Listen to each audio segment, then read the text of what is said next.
Alright, what's going on this evening? Welcome to bullet casting. We're going to call this stage 1. The first one was the introduction.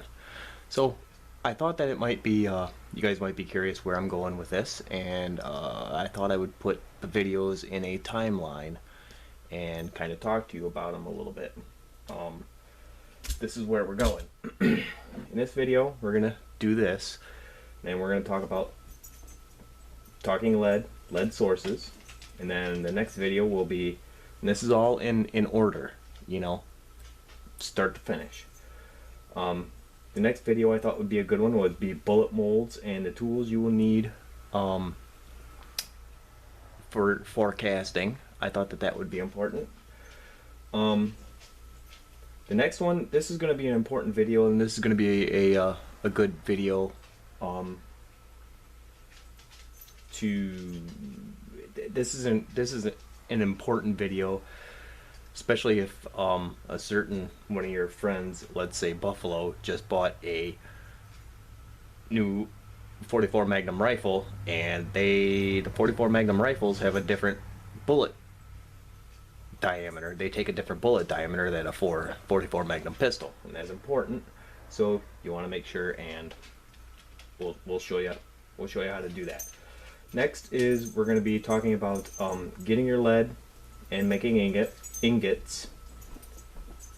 Then we're going to talk about melting pots. This is an ingot, by the way. Next we're going to be talking about melting pots. Do I want to buy a melting pot? Do I need a melting pot? Do I need a bottom pour thing? Or am I going to dip and dump? Cleaning your new bullet mold, and then do I smoke my mold or do I not smoke my mold? Then we'll get into casting bullets and problems, and then this is going to be a funny one. Do I need lube? And a lube, it's basically a lubing how-to and a sizing how-to. So, and then next thing we'll I got a good plan for a finish here that should be kind of interesting. We're gonna put it all together with over a campfire and stuff. So again, this video might be a little bit longer, but let me get the camera readjusted and we'll start talking lead, man. All right, see you guys in a minute. All right, now that we got the camera adjusted, let's talk a little bit lead. Talk a little bit about lead. If you think that you're going to be able to go through and reach into your fishing tackle supply and go through and melt that down and make lead bullets for your 9mm, you are sadly mistaken. Fishing equipment does not belong. Pure lead is entirely too soft to make lead bullets for your semi-automatic guns. Basically, pure lead is only good for shotguns and muzzle loaders. Everything else, it has to be harder in order for it to work, because if you don't, it will melt like a candle going down your barrel. All right, so you need to understand that. So where do you get something? Where do you get your lead that you can use? Where do you get that stuff? And what do you use? I would suggest the best thing, honestly, to use is wheel weights. That's a number one deal. If you can get a source on wheel weights, that's a great way to go. You'll have to go through and do a little bit of sorting through it, and I've got a video on that from a little while ago, sorting them. But wheel weights are a great source. They already have enough hardness to them already. All you have to do is melt them down, get the clips that clip on the rim and stuff, get that stuff off of there, and clean it up, and you'll be good to go. The next, in my opinion, best source is, well, this is twofold. If you belong to a gun club and they have a hill that they shoot into, you can go through and dig out of the hill and take that range scrap, is what they call it. Take that out of there, melt that down, and you can make pistol bullets out of that as well. All right. That alone should be hard enough to do.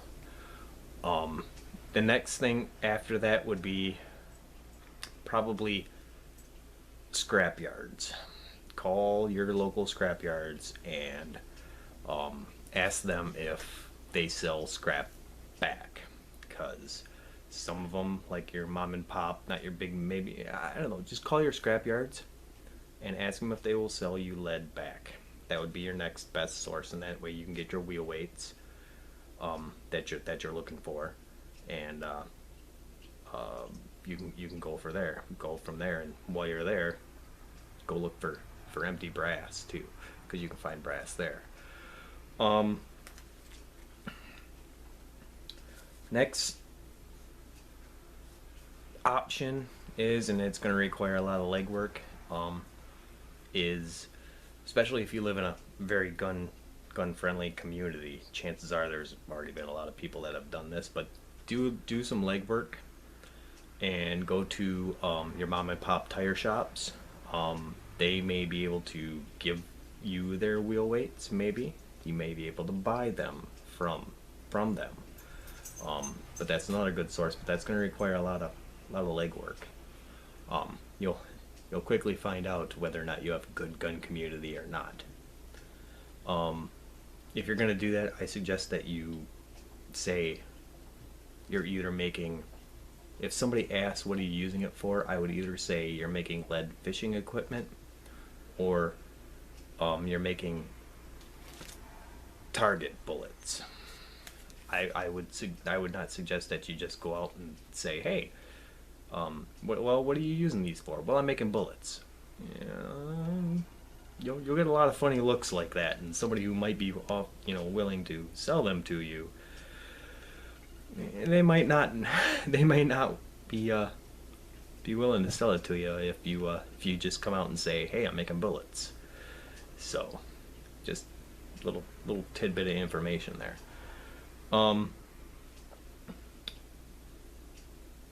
Let's see what I got on my notes here. Before you buy a book, or before you do anything else with casting bullets, anything else period, you need to find a lead source. Because you can do all this other stuff, buy your bullet mold, buy whatever equipment that you need, blah blah blah, but if you don't have a source for lead, well, you're crap out of luck. So you need to find that source first. If you have a good source of lead, then you can go through, and I recommend this book. It's got a lot of good information in it, a lot, very very technical work in here. Good stuff, a lot of different calibers than a regular lineman book, but then you can go through and buy that book, and you can go along further in the process. But first things first, you have to find a source of lead, because without that you're up a creek without a paddle, so to speak. So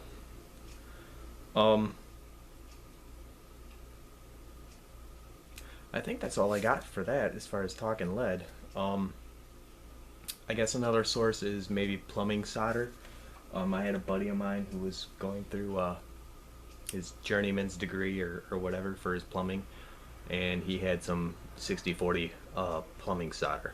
Now, a word to the wise is, if you get the plumbing solder, they're backwards. It's lead and tin. So it should say like 40/60, and that is 60% lead, 40% tin. So the other source, I guess, that I failed to mention is, if all else fails and you still want to do this, check into, you can buy lead too. You might be able to find it on Craigslist, buying it by the pound. There's other sources like, I haven't used it, but some of the the people that I subscribe to on YouTube, they have used a place called, it's either Midway USA. You can buy it by the pound ish, but take a look. I'm not entirely sure what quantity it is. Or Roto Metals is another one. You can go on there and buy lead too. But you also need to factor that into the cost, and you need to weigh that, you know, whether or not that's worth it to you or not. Just remember, when you're doing your equation on how much it's going to cost to make bullets, there's 7,000 grains in a pound. All right, so when you go through and make your calculations and stuff, just factor that in. So with that, I think we will move on, and we'll start talking about bullet molds and stuff next. So as always, I have a Facebook page, and I will leave that in a link down below, and I will talk to you guys on the next video. All right, thanks.